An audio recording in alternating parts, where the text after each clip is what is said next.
It is 2025, September 17th, approximately 11:41 a.m.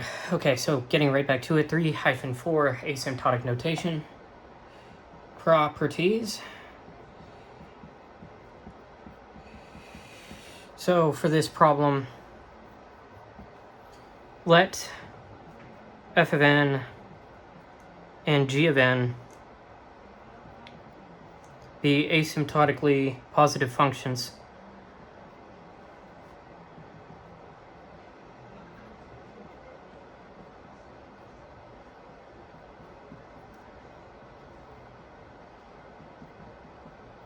Positive functions. Prove or disprove each claim.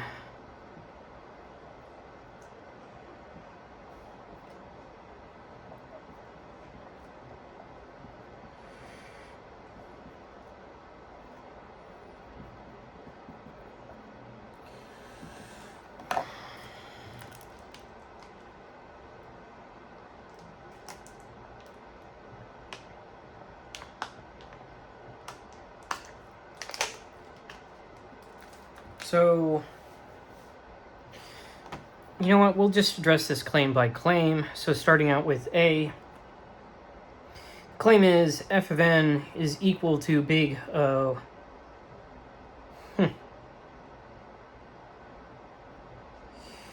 Big O of g of n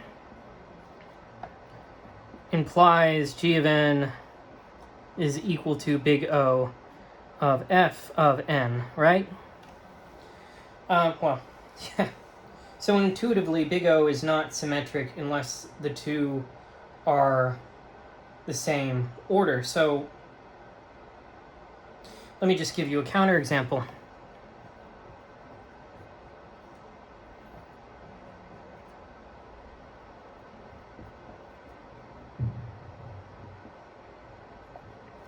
Let's take f of n to be equal to n,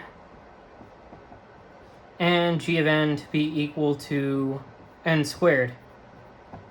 Then f is equal to big O of g, but g is not equal to big O of f. Hence, false.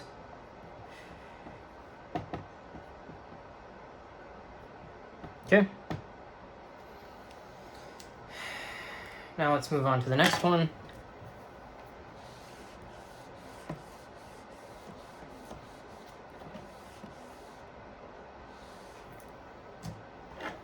So for B,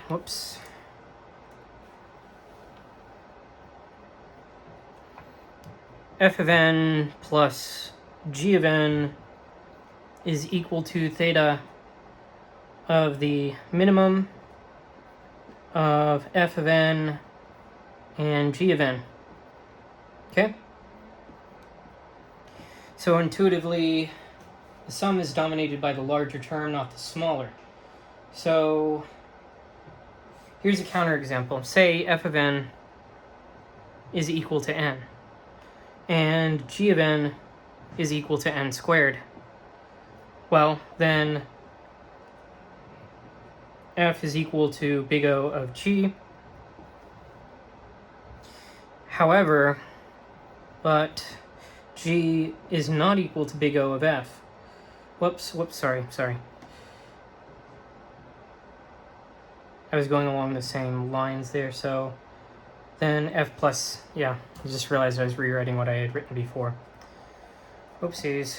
Okay, so we have this business of g of n is equal to n squared. Then f plus g is roughly n squared, which is equal to theta of the maximum of f and g, which is not equal to theta of the minimum of fg. Okay? So that is false. Let's move on to C.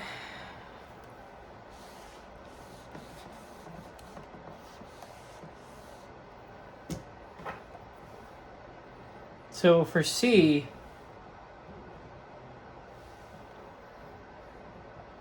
f of n is equal to big O of g of n, which is the log of f of n, okay, so we're trying to see whether or not this is true, whether or not it is true that f of n is equal to big O of g of n, that alone implies that the log of f of n is equal to big O of log of g of n.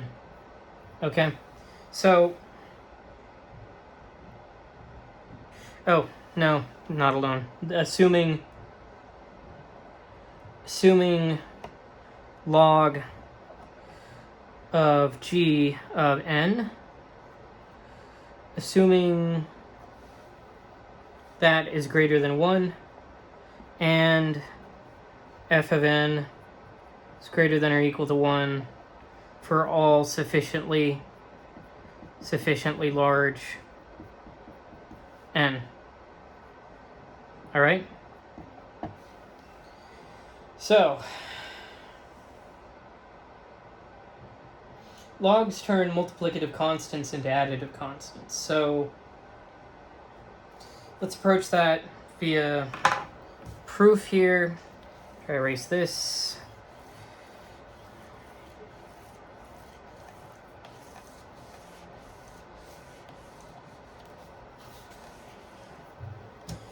So, if f of n is less than or equal to c times g of n for n greater than or equal to n naught, then for n large, log of f of n is less than or equal to log of c times g of n.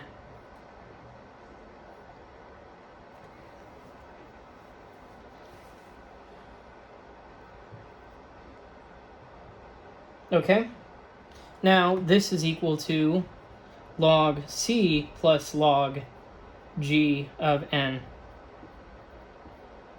which is in fact less than or equal to, open parentheses, log c plus 1, close parentheses, times log g of n. Therefore, log of f of n is equal to big O of log, of log g of n. That's true.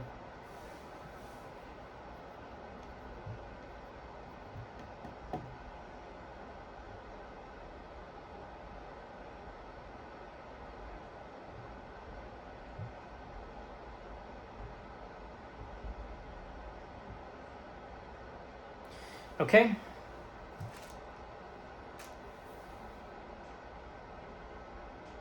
Let's proceed to the next part of the problem.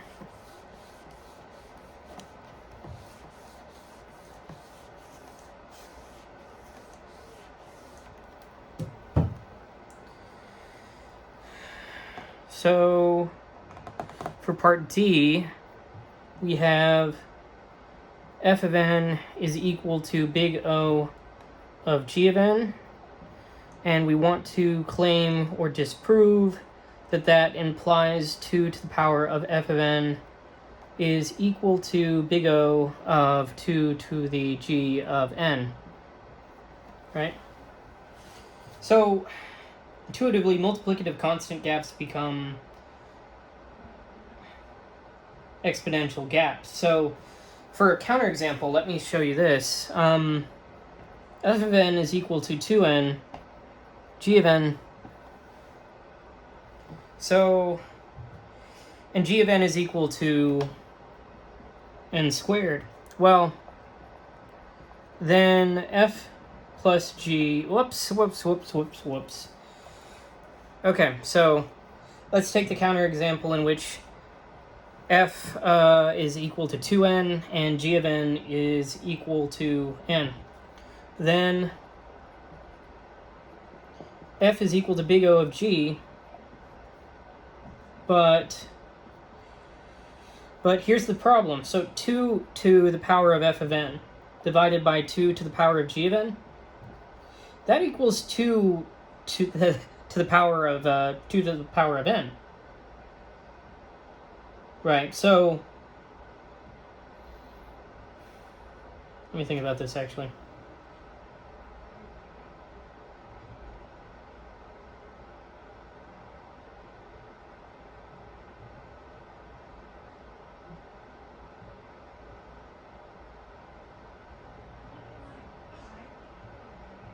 Hold on a minute. So let me just look at this more explicitly, right? Over 2 to the n plus 2 to the 2 cancels out.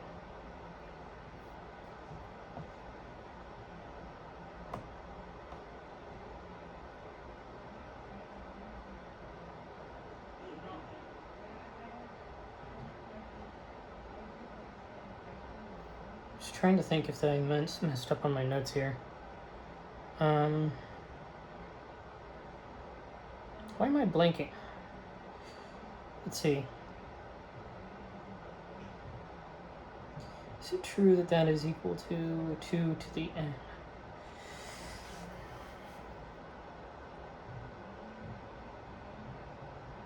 Two to the 2n.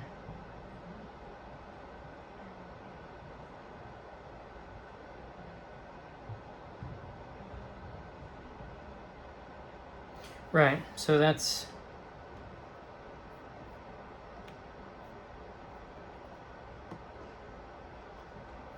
yeah. Yep, that's true. I was trying to think my way back. I was like, oh, why is it taking me so long? So yeah, 2 to the n. And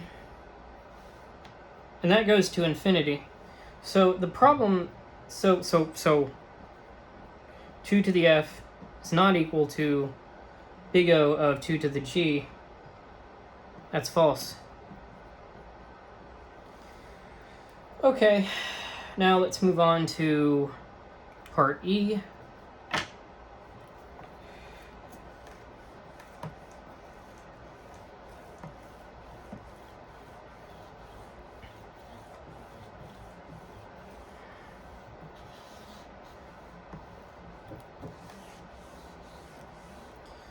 So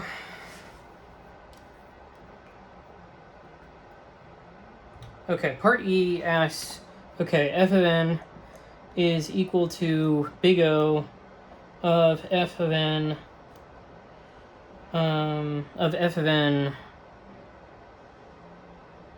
squared. The number of parentheses is really messing with my head looking at this, but no, the square is inside, so big O of fn squared. Oops. See, I'd mess up on the parentheses. But right, there we go. Okay.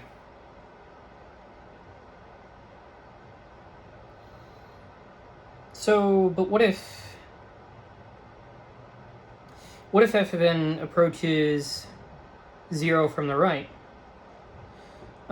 So let's say more specifically here, f of n is equal to 1 over n, so asymptotically positive.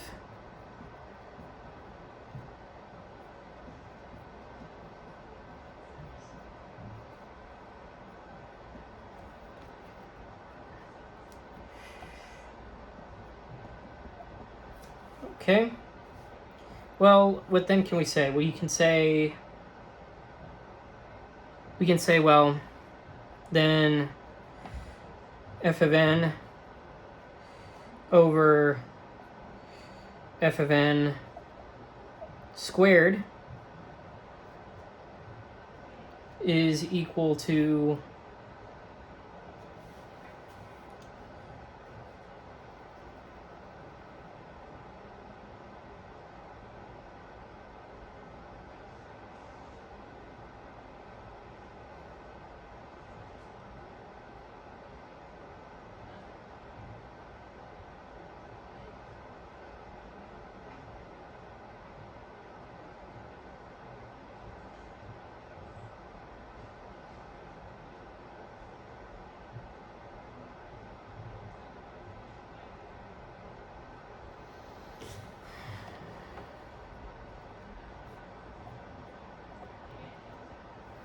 is equal to 1 over n times n squared over 1 is equal to n, right? And then it goes to infinity. So f is not big O of f squared. It's false.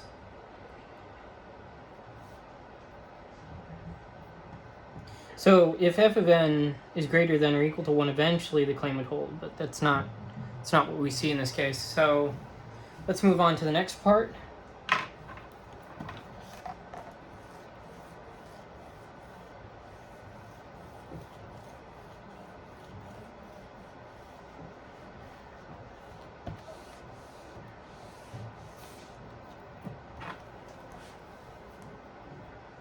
So for part F, we have f of n is equal to big O of g of n. We have, the claim says that implies g of n is equal to big omega of f of n, right? So what's interesting about this is that this is exactly the dual definition of big omega, right? So the proof is just in the pudding of what we made big omega to be. So definition of I guess dual definition is what I have as a more specific thing, since there's really different ways of looking at it. Dual definition of omega by dual definition of omega. This is true. Okay. Now let's move on to G.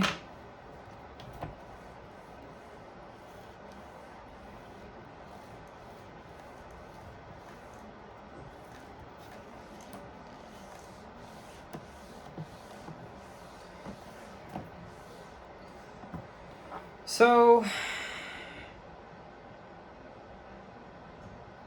let's say we have some, so for G, we have that f of n is equal to theta of f of n divided by 2, right? So this would only really hold for smooth growth, so like with polynomials. Fails for exponentials. So for example, f of n is equal to 2 to the n, right? So, well, what really happens there is that you get f of n over fn divided by 2. What does that get you? Well, that gets you 2 to the n over 2 to the n divided by 2, which is just going to get you 2 to the n divided by 2, which approaches infinity, not some, theta. So either bounded above or below. Above in this case. So false. All right. Okay. Let's move on to the final part of this problem. And how many more problems do I have left? Quite a few in this. So after this one, we've got 3 more, something like that. Okay.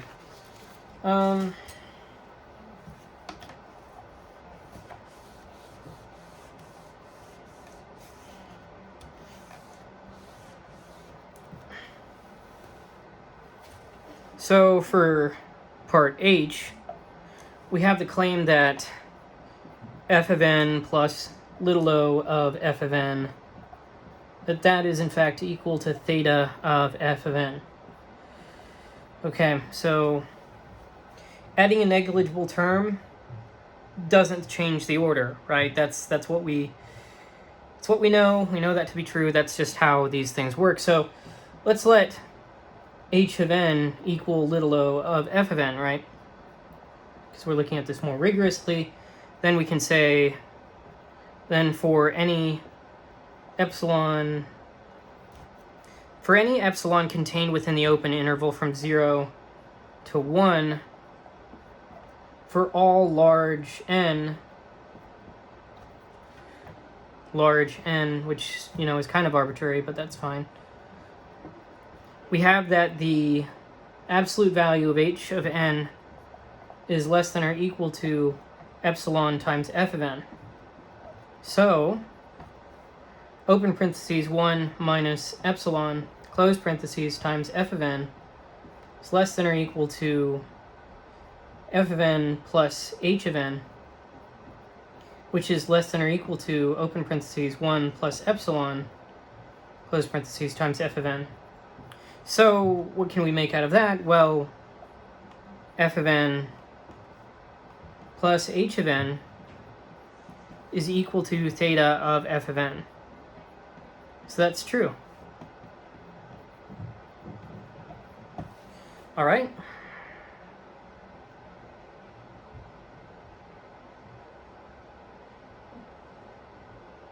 So let's go on to the next problem then.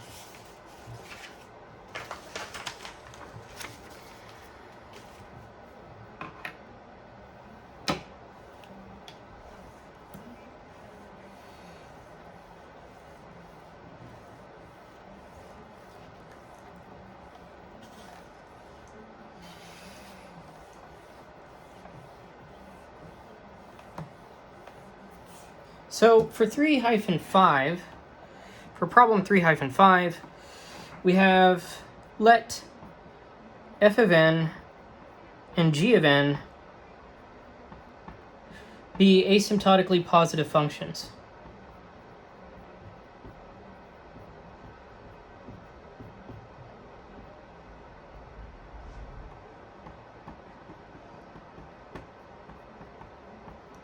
And we are asked to prove, got more, okay, yeah, so this is titled something, right? Manipulating asymptotic notation.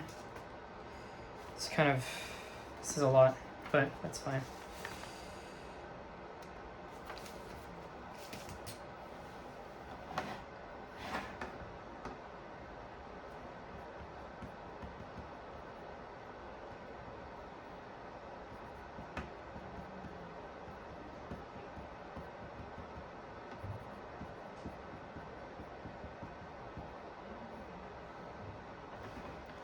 So,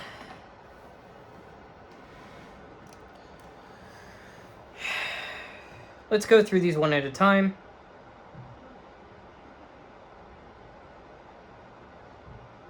First of all, we have here, for part A, theta of f of n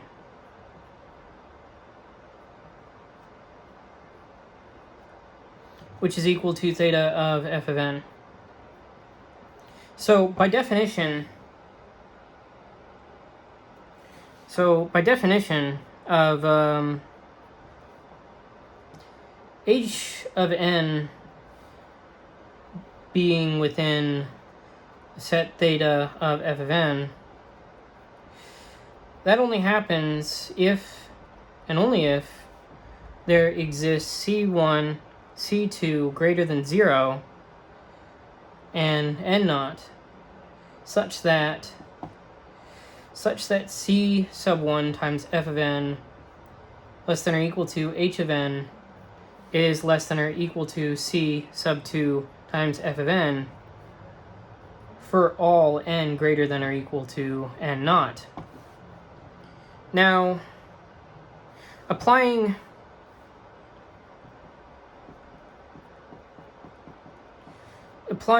theta again, this operation again,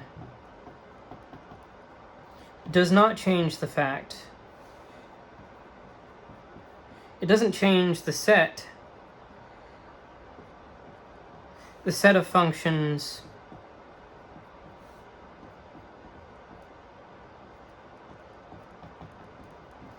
bounded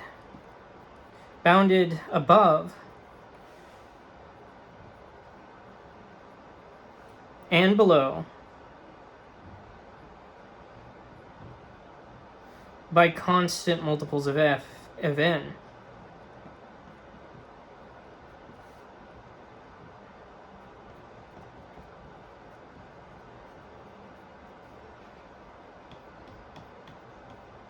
So we have ourselves an equality of classes here.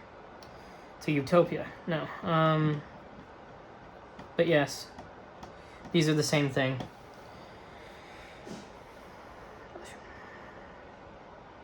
So it's like, imagine this. Imagine, okay. So you've got like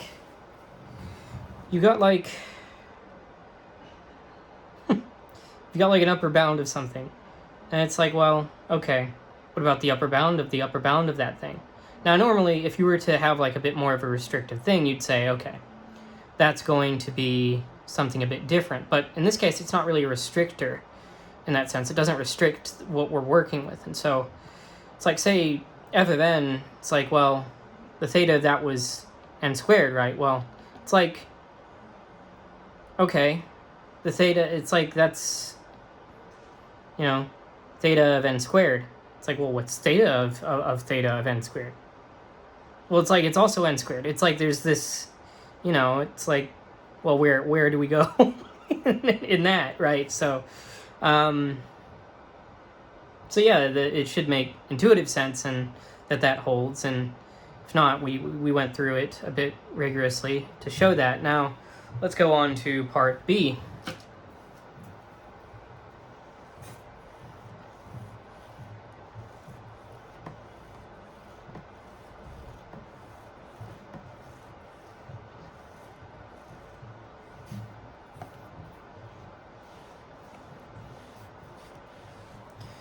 So for part B,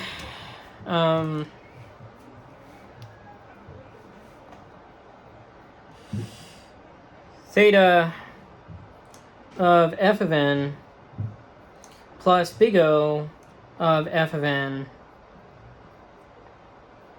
that's equal to theta of f of n. Right, so that's the claim. And we're told to prove it. So for this one, let's let H be within the set theta of f. And let's say that R is within the set big O of f. Well, then there exists a sub 1, a sub 2 greater than 0, b greater than 0, and not such that a sub 1 times f is less than or equal to h, which is less than or equal to a squared times, a sub 2 times f. And 0 is less than or equal to r, which is less than or equal to b times f, for n greater than or equal to n naught. So a sub 1 times f of n is less than or equal to h of n plus r of n, right? Which is less than or equal to a sub 2 plus b times f of n for all, this is of course for all n greater than or equal to n naught. So we can then say that, okay, h plus r is contained within theta of f, which is exactly what we wanted.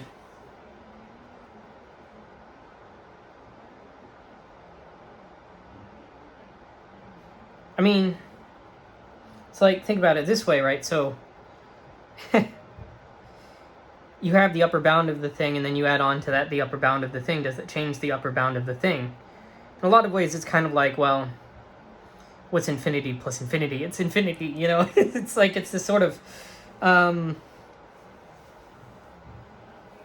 it should make sense then. it should make sense in light of both of those. Okay, so let's move on to part C.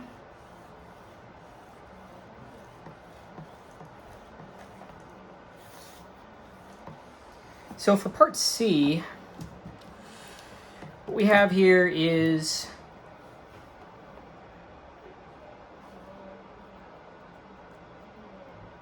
we have, okay, theta of f of n plus theta of g of n. Well, that's equal to theta of f of n plus g of n. That's what we want to prove, right? So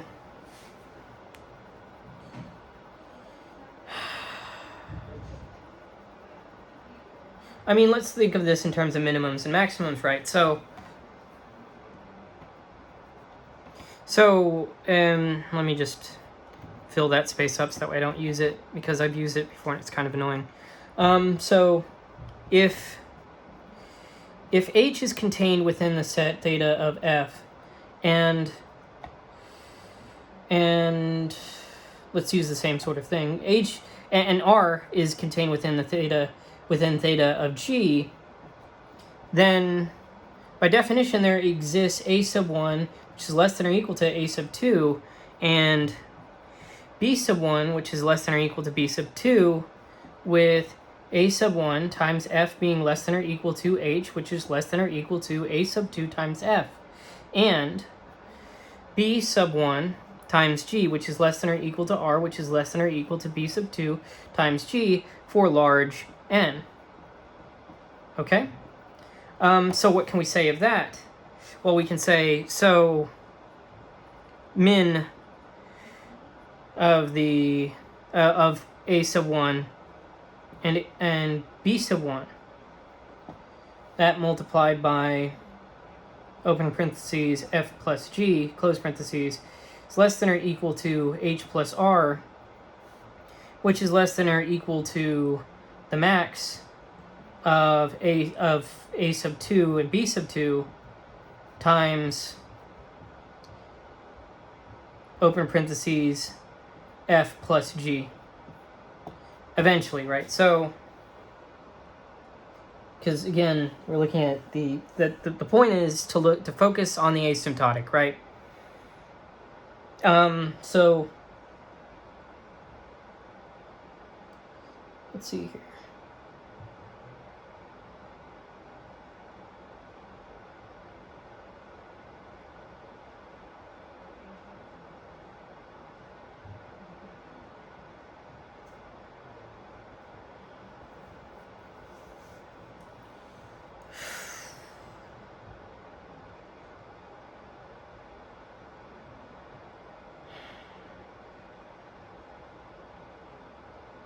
So what can we say with that in mind? Well, therefore, h plus r is contained within the set theta of f plus g, and if h is equal to f and r is equal to g,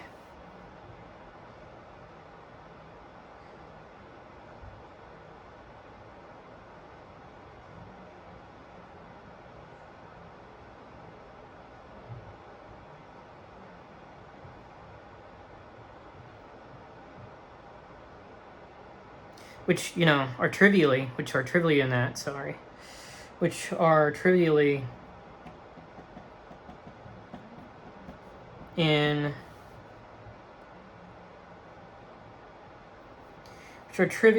in theta of f and theta of g. So so that gets you that. So okay, reverse containment. We have reverse containment using this, right? So, because that's how you prove that something is a member of some set is equal to a set. You show that, okay, take some arbitrary value, it's a member of one set, and then it's like, okay, let's look at that, and it's a member of the other set. Well, actually, no, it's a subset, sorry. Each one well, in this case, it's like this one belongs to this set, and then it's the other way around in which it belongs to that other set. And so you can say that these two sets are then equal since we used an arbitrary thing to show that. So these are arbitrary elements of these sets. So reverse containment holds.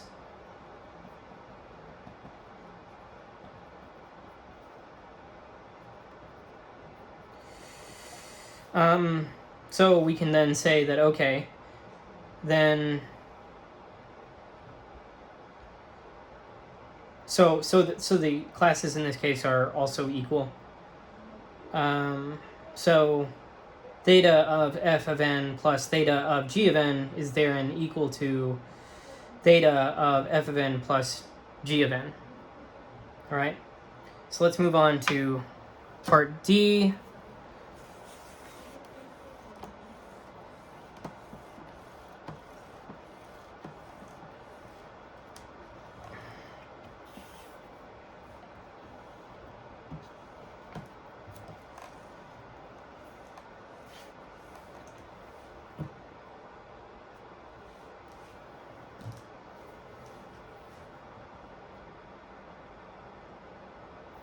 So for D, what we have here is that, okay, we want to show that theta of f of n times theta of g of n, that's equal to theta of f of n times g of n. Now, so if h is a member of theta of f, and r is a member of theta of g, so this is sort of like, we'll go into the definition here. So then for large n,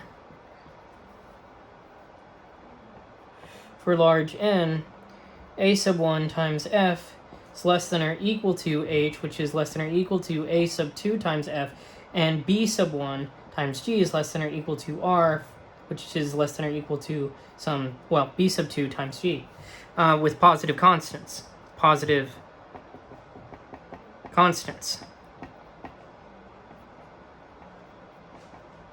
Now, multiplying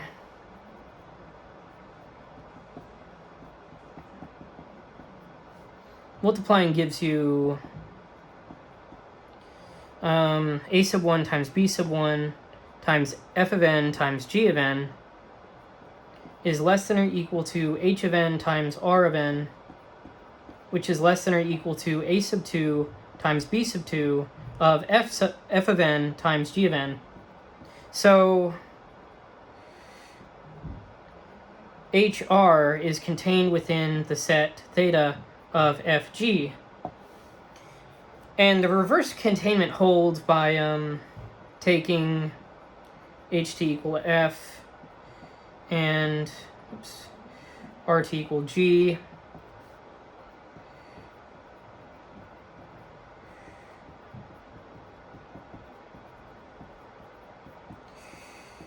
Okay, so yes, theta of f of n times theta of g of n is equal to theta of f of n times g of n, right?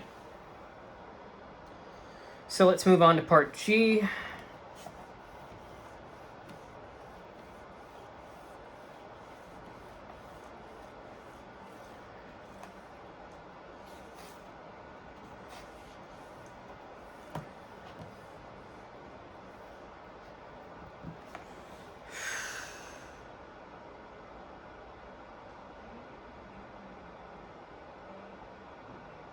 So for part E, where we have to prove, okay, constants don't affect theta. Oops. Oh, don't. Oh, dear. Okay, don't affect theta for standard monomials. For standard monomials. There we go.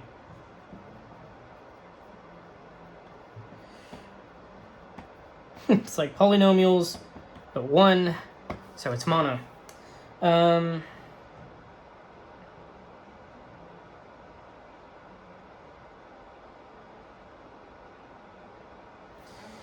I'm not mistaken, that's just the statement there in the book. Let me, don't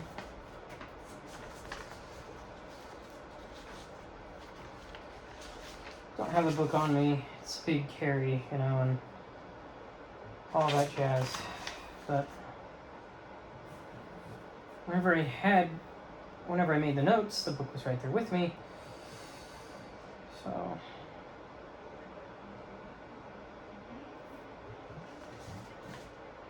So multiplying by fixed positive constants only rescales by absolute constant factors, which is what theta ignores by definition. So let's go ahead and try and show that. So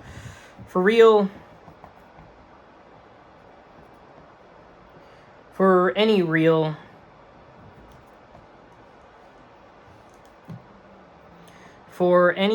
constants,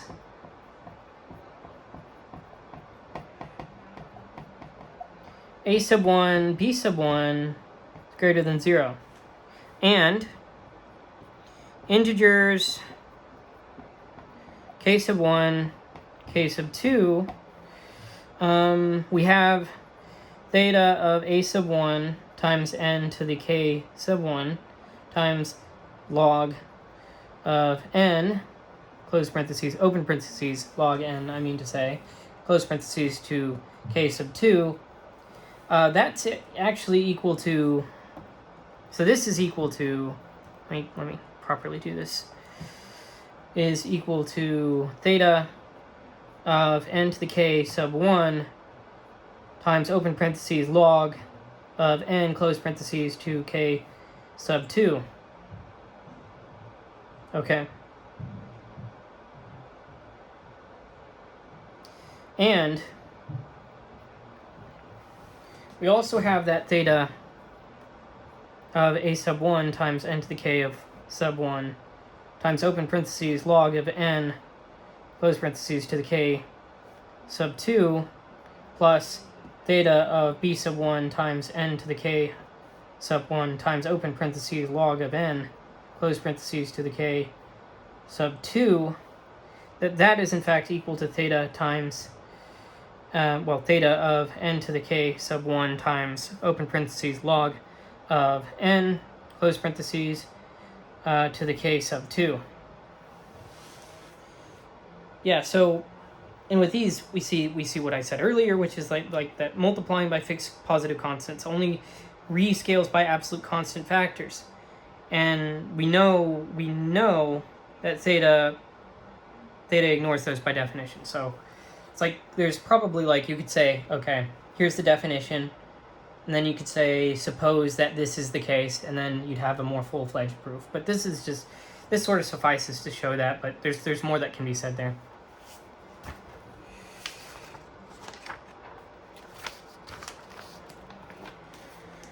All right, now let's proceed to summation through theta for part F. Just keep on chugging along.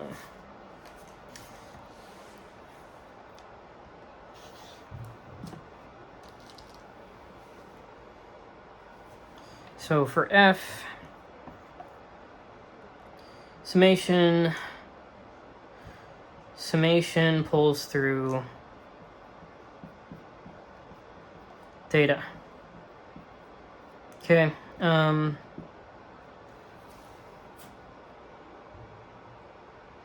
Which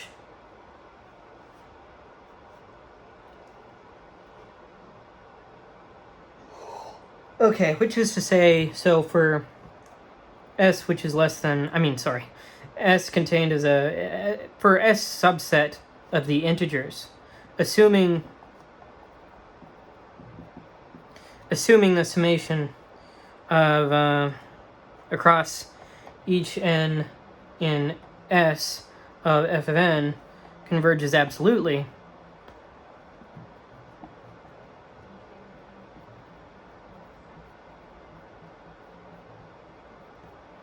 the summation across each of these n's within S of theta of f of n is equal to the theta of the summation across each n within S of f of n. That's what we want to be able to say. I mean, well, there you go. I just said it. It's done. We proved we can actually say it. No. That'd be so nice.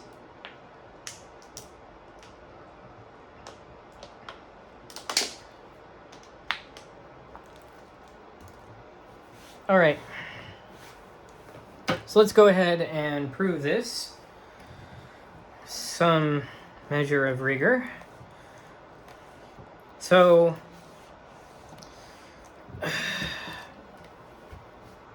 let's see here. For each n beyond n naught, let's choose h sub n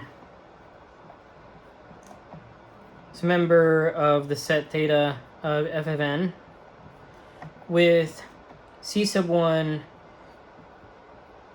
f of n less than or equal to h sub n less than or equal to c sub 2 times f of n.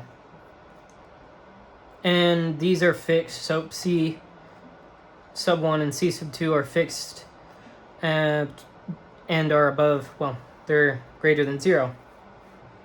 So then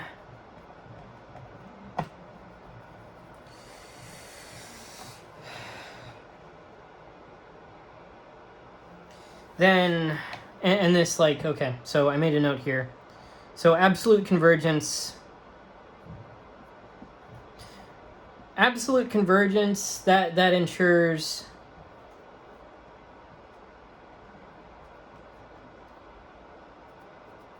rearrangements are harmless.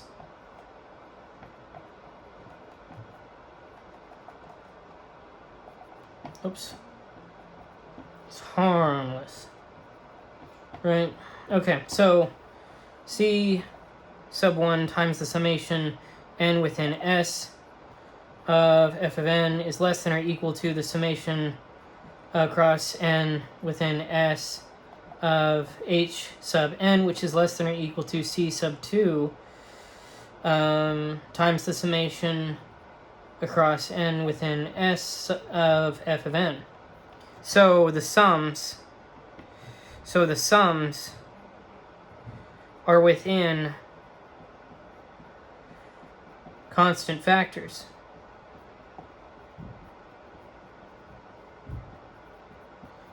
Right, so summation pulls through S.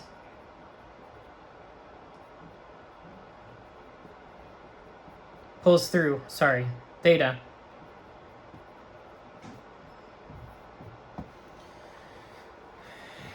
All right.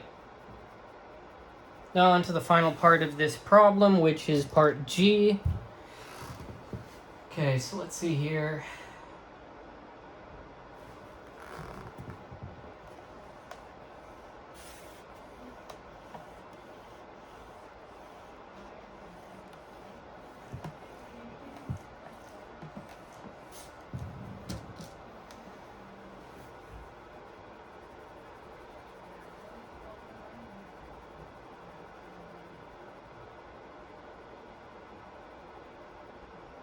So for part G, we want to prove products do not necessarily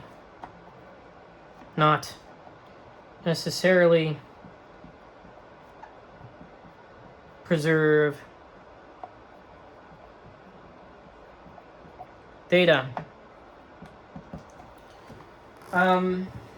So there exists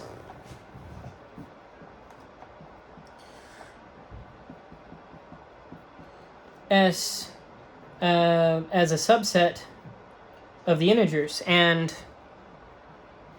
sequences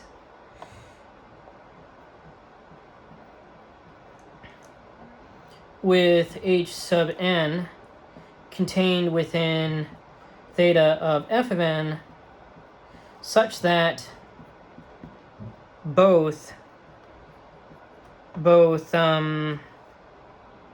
summation from n, summation over each n within S over f of n, and the summation over at each n in S over h of n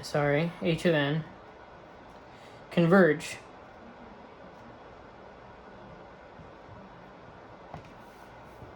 All right, there's more to that. So, but the summation across each n within S of h of n, that's not equal to theta of the summation across n of S in f of n. Okay. We want to show that this is in fact the case if we were to suppose. So let's see.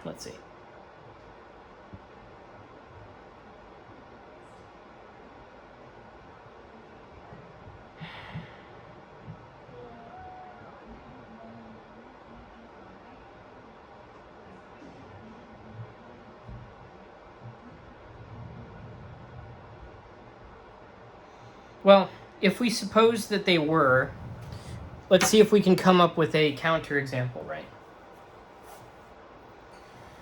If we can come up with a counterexample to supposing that these were equal, then yeah, that's it's pretty good right there. No, but so counterexample to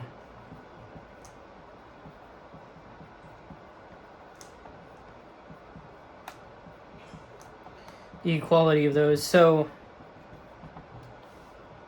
let's let S equal the natural numbers, and let's take f of n is equal to 1 plus 1 over 2 to the n. And so what do we get out of this? Well, so the summation over f of n, the summation of f of n converges to finite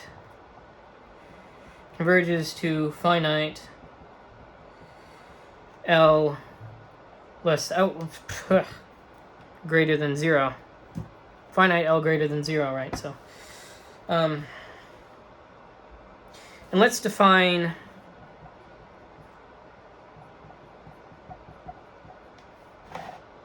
h of n to be equal to 1/2 f of n in the case in which n is even,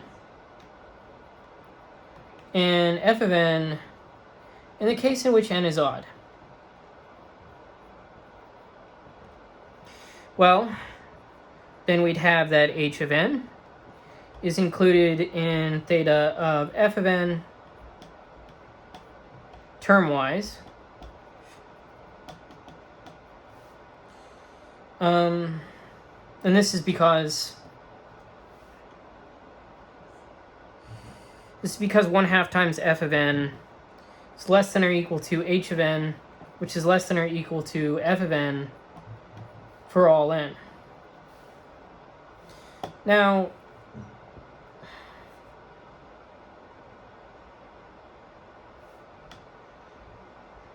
but which I think is in the natural numbers, if I'm not mistaken. Yeah, I'm just going to leave that sort of arbitrary because pretty sure it's in the natural numbers, but I don't want to, go on that tangent again. But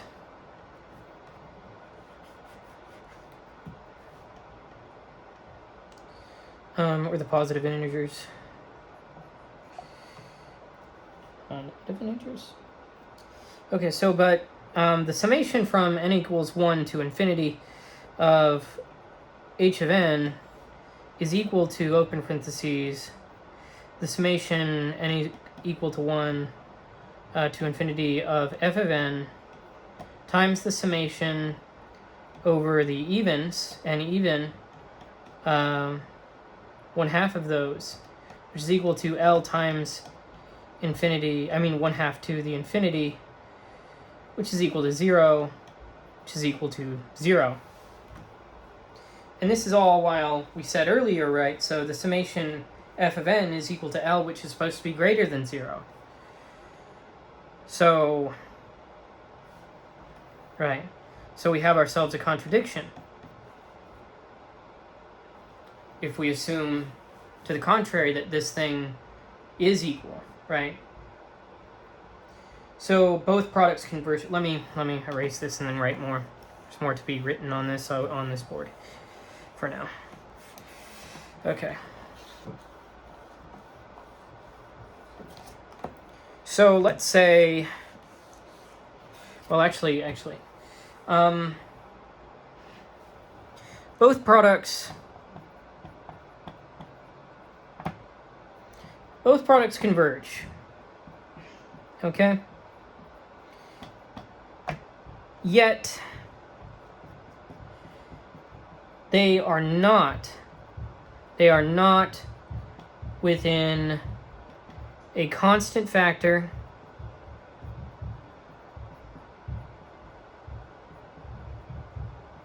one is 0, the other positive. Okay. So the identity fails. So the identity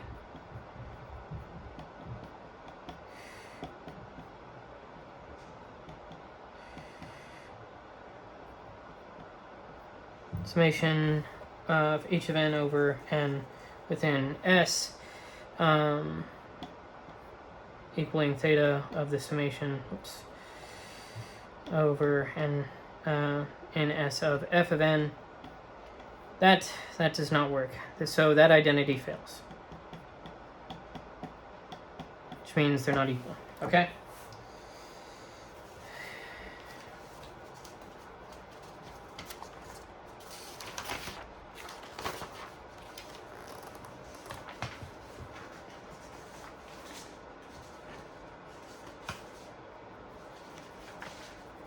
Alright, so we'll finish off the rest of these problems in the next video.